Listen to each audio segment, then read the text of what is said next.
Hi Queens, Sam here. So in my last video, I did mention that I'm about to start a special project for the month of October.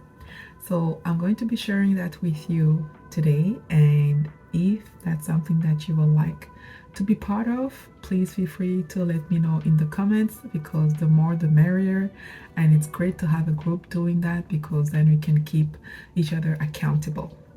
My special project is actually a no spend month challenge. And I'm not sure if you have already heard about it. I actually did already a no spend month this year in January. That was prior to me starting my YouTube channel, so I did not really have the opportunity to share how it went with you.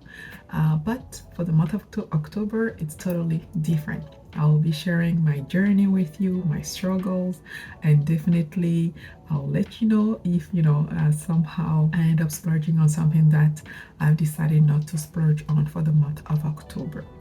And the reason why I'm actually doing that is because when I did it in January, I felt it really helped me.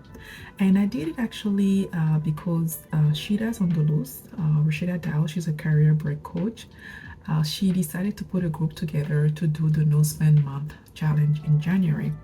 I'll put a link to her video where she talks about that, because she gives amazing tips about how to do to be successful with your no spend month challenge. I'm going to be sharing some of those tips here, but like very succinctly. Her video is actually longer and some people was asking questions, so maybe you'll be able to get more details. But the reason why I'm actually, I've decided to actually do that again for October is for two main reasons. First of all, the months of November and December are usually where most people, including myself, end up spending a lot. November, we usually have Black Friday and Cyber Monday, and also in November, we are preparing for December. And so, in December, definitely is a month where usually you have a lot of celebrations, work parties, friends parties, family parties. So you end up spending quite a bit in food, in gifts, and a lot of things. Most of the time you have unexpected expenses, so that can really throw you off your budget, to be quite honest. So I wanted to do that for the month of October to get better control of my finances, have a better idea of where my money is going, making sure I'm not spending money in anything that is not really serving me, or not really essential for me, to be quite honest. And overall, really being more mindful of where my money is going, where I'm spending my money. One thing that we tend to forget is, like, when we decide to make a purchase, this is our hard-earned money that we decide to actually allocate to that particular purchase. And I'm not sure if you have read the book Your Money or Your Life by Vicky Robin, but that really changed a lot of things for me in my journey to build wealth, because one concept that they put in that book that really resonated with me is, when you actually spend money, is also part of it's like your time, the time that you have spent making that money that you're giving away. So you need to be really mindful of that and be like, do I really want to buy that specific item for 20 bucks? Because maybe it represents also an hour of your time at work.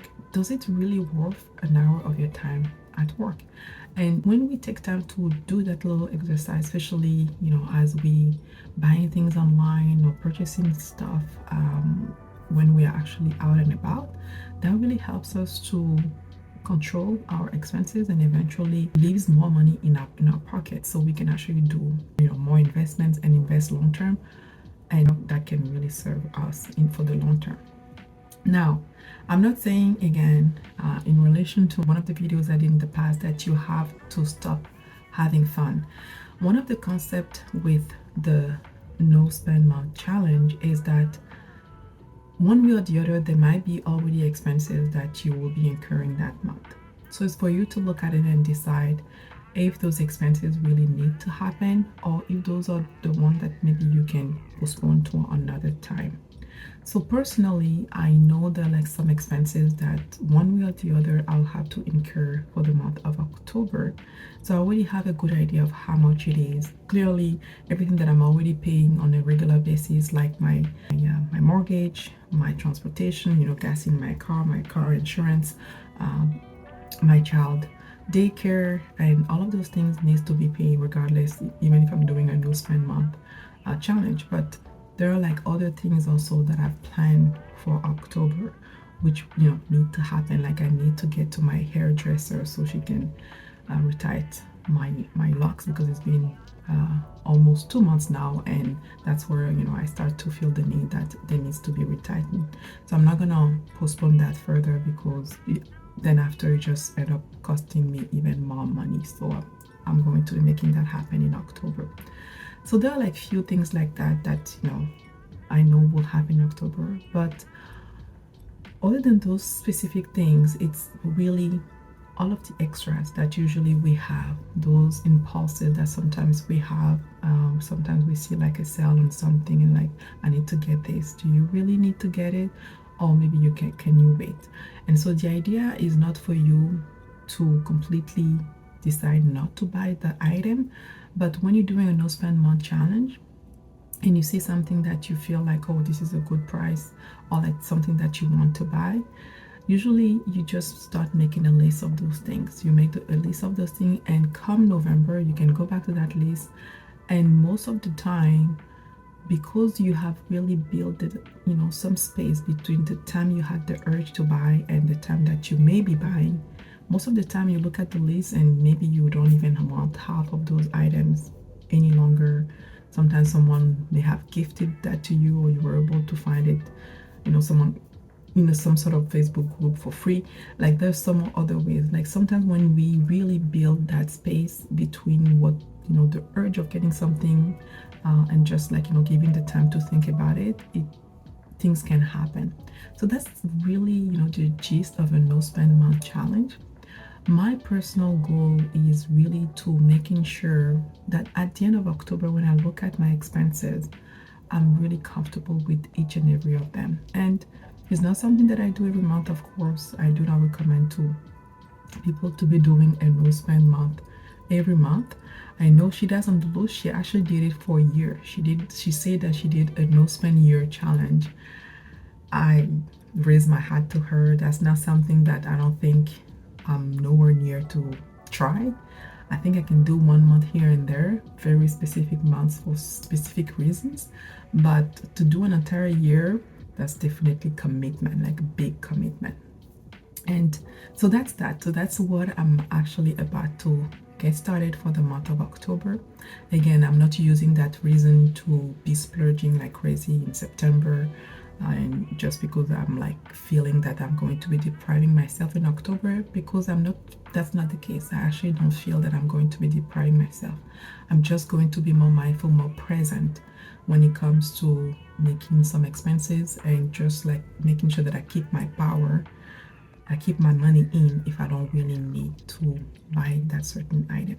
So I'll be sharing with you on a weekly basis, giving you some update on how my challenge is going.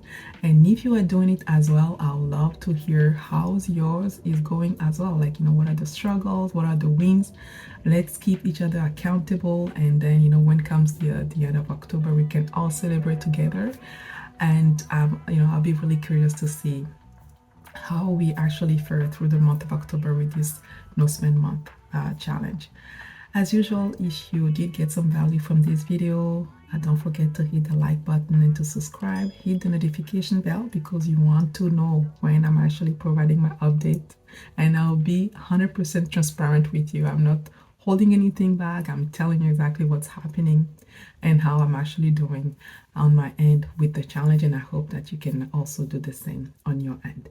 And until next time, keep on building wealth.